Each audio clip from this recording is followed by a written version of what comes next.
హుస్నాబాద్ పట్టణంలోని జామా మసీద్ కమిటీ ఆధ్వర్యంలో గౌసేపాక రెహమతుల్లా లే అబ్దుల్ ఖాదిర్ జిలానీ, గౌసుల్ అజం దస్తగిరి, బడేఫీర్, గౌసుస్ సకైనా గారి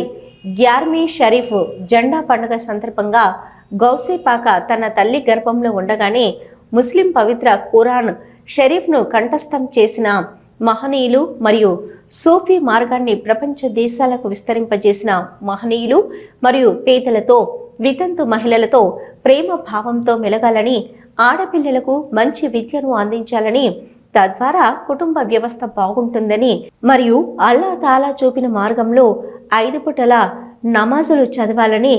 జాకత్ చెల్లించాలని, ఉపవాసం ఆచరించాలని, హజ్ యాత్ర నిర్వహించాలని వారు చేసిన బోధనలను స్మరించుకుంటూ ప్రతి సంవత్సరం వారి పేరు మీద 11వ షరీఫ్ జెండా పండుగ నిర్వహణలో భాగంగా జామా మసీద్ హుస్నాబాద్ కమిటీ ఆధ్వర్యంలో ప్రత్యేక ఫతిహాను నిర్వహించి 600 మందికి అన్నదానము, దావతు నిర్వహించారు. మరియు గౌసేపాక్ జెండాను భక్తి శ్రద్ధలతో జామా మసీద్ నుంచి ఆలంగిర్ మసీద్ వరకు తీసుకుని వెళ్లి గౌసేపాక్ జెండా గద్దె వద్ద జెండాను ప్రతిష్ఠించారు. ఈ కార్యక్రమంలో జామా మసీద్ కమిటీ అధ్యక్షులు ఎండి భాషమియా, ప్రధాన కార్యదర్శి ఎండి హసన్, ఎండి ఆయూబ్, మాజీ కోఆప్షన్ సభ్యులు ఎండి దస్తగిరి, ఎండి అఫ్జల్, సయ్యద్ బాషా, ఎండి షబ్బీర్, ఎండి అక్బర్, ఎండి ఫసీ, ఎండి ఖాసిం సాబ్, ఎండి అఫ్సర్,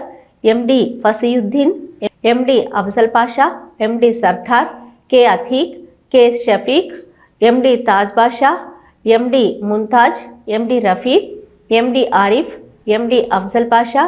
రుహుల్ అమీన్, మహమ్మద్ హుస్సేన్, ఎండి షబ్బీర్, ఎండి అమ్జద్, ఎండి సాజిద్, అజీజ్, ఎండి ఫయాజ్, సయ్యద్ ఇంతియాజ్, ఎండి అష్రఫ్, ఎండి అల్తాఫ్, ఎండి సోహెల్, ఎండి మాహేర్ మరియు ముస్లిం సోదరులు తదితరులు ఈ కార్యక్రమంలో పాల్గొన్నారు.